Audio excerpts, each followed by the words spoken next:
Hey everyone, Rascal here. And Mama, welcome to our podcast. Today we're covering the final part of Masters of the Universe Revelation.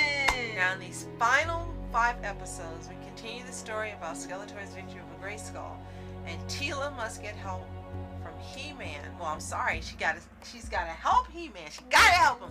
Now to help He-Man get his power back. Yes, that's what we said. To not only save his home, but the universe itself. Yes. It's weird because she had a different attitude the last part, so before we didn't know that Teela was that powerful. Right. And before we start, be sure to like, subscribe, and notification based on future podcasts and we'll pause videos. Absolutely. Now this part was talked about a bit online, and like around the time, like maybe less than a month before part 2 came out, some of the people behind the show were revealing some things that were going to happen ahead of the series once again. And the two big things being this will be focused on Evil Lyn, and He-Man will be going savage for a time, where he's a little bit like the Incredible Hulk. Without the sword to act as a conduit for the power to become He-Man, he becomes, they call, a savage or barbarian He-Man. Which acts a little bit different from the comics because he wasn't like mindless, but hey, I guess they wanted to make it more interesting if he didn't have any control over it. Well, the good thing about this half is that in these episodes, finally, in a couple, we get to see He-Man be the character we're used to seeing from the original series. And it ended great. And it's just unfortunate that the way that it ended in the final episode was not done throughout the series. Right. And we do understand that it was explained by Kevin that he wanted to do something different. He wanted to give some other characters, they all of them to be in the forefront. We understand that, but it still would have been good to see He-Man / Adam be himself for the majority of this series. Yes, because unfortunately, He-Man was still not in here that much until, as you said, the final episode. And when he did come around, that felt like you were watching He-Man. So it was very odd, and I think this is why they didn't give the label He-Man Masters of the Universe. It was about everybody else except He-Man. He-Man was at the end. And I guess the point was to show they're just as important as He-Man, which people already knew anyway. But I think the first half was handled really weirdly because of how the characters acted with each other. But here, now they actually act like a team, and they work together just like they did in the original. So I kind of wonder, why did they have to make them so uncharacteristically like themselves and then go back to how they were like themselves in the final half? Maybe it was their attempt at having a backstory. I don't know. I do know it was really odd to see Evil Lyn, Evelyn, whatever you're gonna call her, one of the others. She's got multiple names in here. She decides to, and there's no spoilers here, it doesn't matter if you haven't seen it. Well, spoiler, I guess. In the first half, you see Skeletor get all the power. He has the power. Yes. And then in this half, he loses the power, and Evil Lyn gets the power. Immediately! And she's worse than Skeletor, and really reminds you of Hagar in the Voltron series, where she wanted to destroy all the universes. So they made her just as crazy as her. And then she loses the power, and then Teela gets the power. Yeah. And it's like, okay, so the power is something you pass around. Okay. Yeah. And then after Teela gets the power, He-Man is allowed to get the power. Yeah, it's like, look, man, you gotta earn your way to get it. It's like, what? Yeah. And the first thing that they do, we knew He-Man and Adam were not God. We already knew that. It was just going to be shock value. So we already knew that was coming without them telling us. Right. But the thing for Skeletor is that, he was so obsessed with getting the power, he finally got it.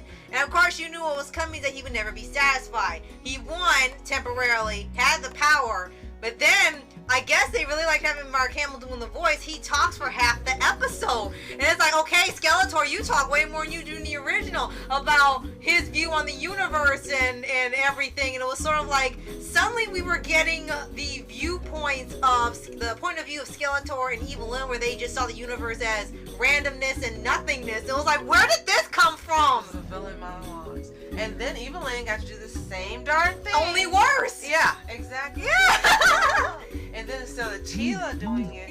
her mom did it. Yeah, it's crazy. And so everybody got a chance to have their villain monologues, except for Teela's mom. She wasn't a villain, sorry.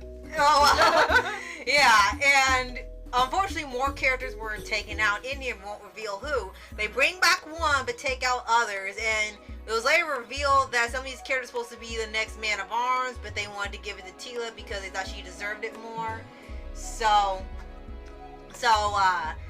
when they did that, some people were kind of like, well, this person's been established, but you're just going to give it to Teela. It's like, well, do with that what you will, honestly, because there's a lot of things in here that they do that's really odd. And they take a lot of characters because they wanted to feel like there was a weight behind the war rather than everyone be saved. As explained by Kevin Smith, he wasn't caring for the fact that everyone got out safe, and they just had a moral at the end of that. He wanted something more raw, more real. So he wanted to have more violence. He wanted to have the death in there, so it felt like the impact of the battle for Grayskull would have more weight behind it, which to us is a little odd because we were kind of fine with everyone making it out alive, but clearly he stated he wanted the death and the violence in there, so it feels cooler. So this is what you got, and you decide for yourself when you view it. Do you think it's too much, or is it okay? Is it what it needed? Right. I think that, as you said, it was an attempt to give everyone some screen time, which is fine. I mean, you don't have a problem with that, but as you said, when the character doesn't feel like the character, then that becomes a problem. But again, so we didn't start this off this way, so the good parts about this half. Right. The same voice actors came back. Of course, yeah. And as we said, the final episode was the best episode of the entire series. Yes. If you don't watch anything else, just go to the final episode and watch that because it's really excellent. Right. That's what you He-Man. wanted it to be about. It felt like He-Man. Right, and a third, we know that He-Man didn't die and Adam didn't die. Animation. And fourth, Teela becomes Teela, as you know Teela to be. Exactly, and which was what you really wanted in the first place. And the animation, of course, was still very excellent. Absolutely. Even when we didn't care for some things that happened in part one, then we had sort of like the animation was still good on everybody. It was still very colorful. It was still full of action and stuff. They didn't skimp out on either half for that, and that's always excellent to see. Definitely. So, the way that the series, I should say this half, ends, they look like they want to have another segment. Yeah. So I'm going to call it, because it's not a season. No, it's not. No, because they say part. So another part. Yeah, let's just say that. Yeah. Another part. Looks like there's going to be another part. And if there is another part and it's anything like the final episode, then absolutely positively we will watch it. Yeah.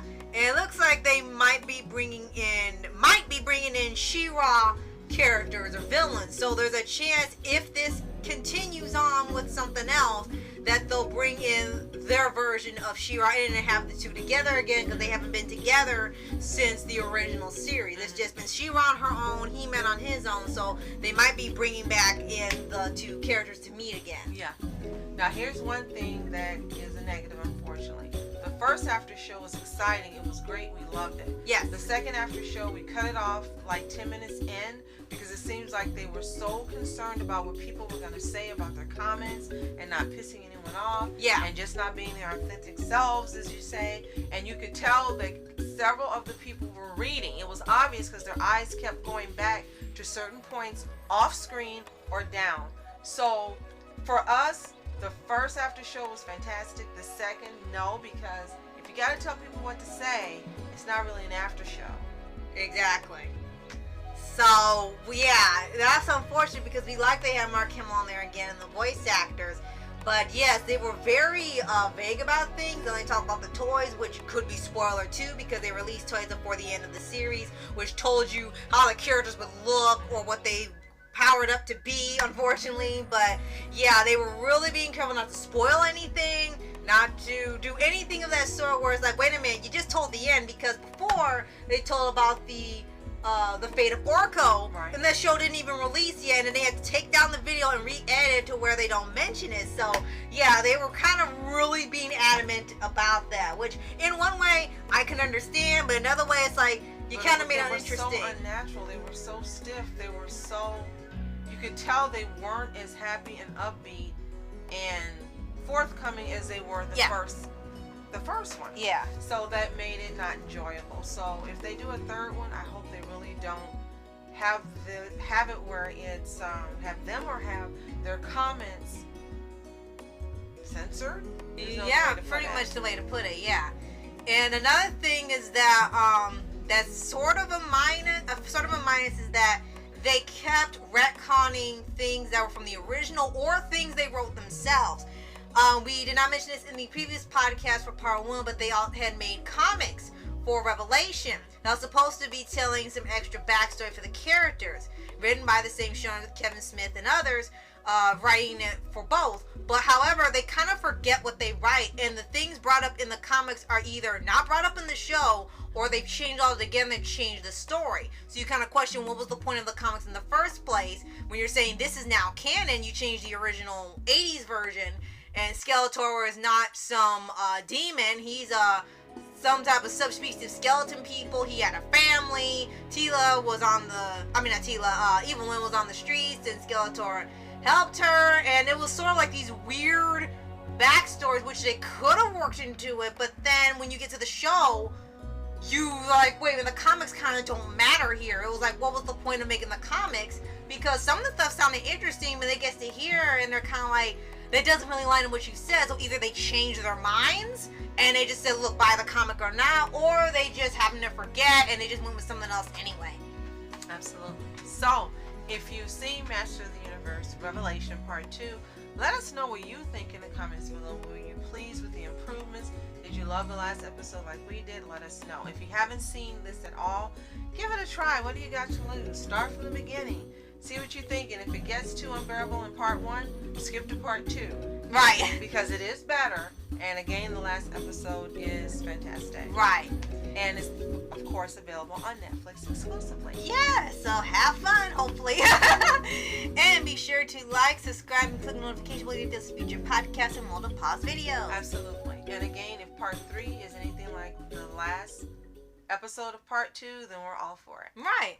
So, thank you so much for watching. I'm Rascal Entertainment. And I'm Mom Entertainment. Have a fantastic day. Peace.